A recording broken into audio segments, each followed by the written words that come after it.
In today's clip, I'm gonna gush about the series that turned me into a fighting game fan for over 25 years. I dare call it one of the defining qualities of my life. Hey, Zempak here. Another day, another path towards self-realization on the most random of subjects. So if you're here for one reason or another, comment, like, and subscribe as we grow together. Okay? So for anyone that knows me knows that I love fighting games, especially 2D fighters, and specifically the Street Fighter series, right? As opposed to something like Mortal Kombat. Okay? Old school fighting game fans knows that people simply weren't fans of both back in the days. I made my choice and I'm sticking with it. Now that I'm older, I've thought more about exactly why this habit or tendency has remained while many other childhood pursuits melted away. So here's what I've come up with. Reason number one, fighting games in general is a stand-in for the release of residual bloodlust that I think is present in most human beings. Though probably affecting generally more dudes than ladies. I can only speak for dudes, so not intentionally saying much about ladies on this front. Now, people have exhibited this tendency in sports of all types, right? From back in the days to now, from gladiatorial combat to modern team sports, right? We all know it because we can see the most popular clips of real sports these days are the ones where one side is being dominated by the other, like a slam dunk in basketball or a vicious tackle in football, right? Fighting games, I think, is a fantastic substitute for those of us who are not the most, I don't know, physically gifted, shall we say? Or I can put it in another way and say it's a way for nerdy kids to virtually beat up on a bigger dude. Okay.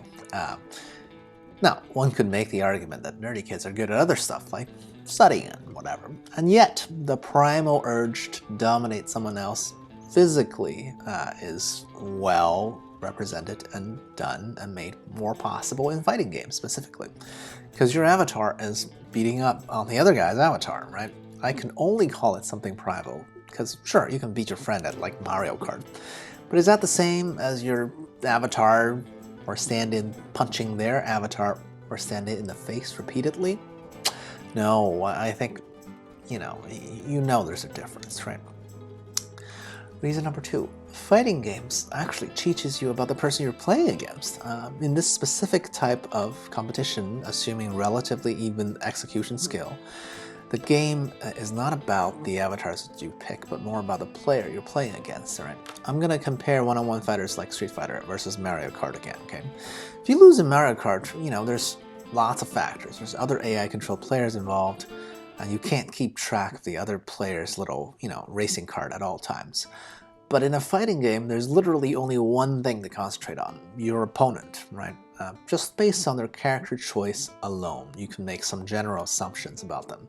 And during the game itself, over time, right, the match really devolves into people trying to adapt and learn the other player's tendencies, right?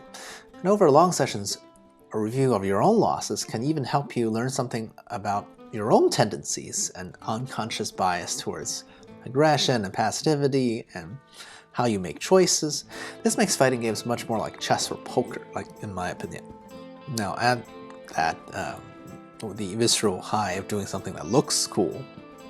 No wonder it's a genre that's lasted for ages, really multiple decades at this point, right? And reason number three, I'm going to get more specifically into Street Fighter. I have to give a shout out to the character designs, right? Well, you could look at other series in this genre. Like Mortal Kombat has that whole Kung Fu serial vibe. Pretty cool.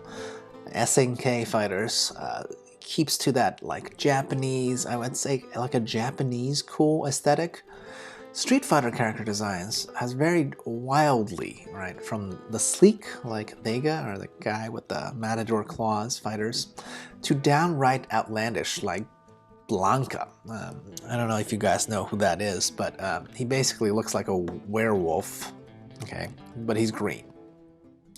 Anyone remember Blanca's backstory? I'm pretty sure he's supposed to be, just a regular human, like a wolf boy, right? Raised in the jungle by nature. But how exactly did a totally regular human raised by wolves or lions become a green monstrosity capable of generating electricity through his own skin like an electric eel?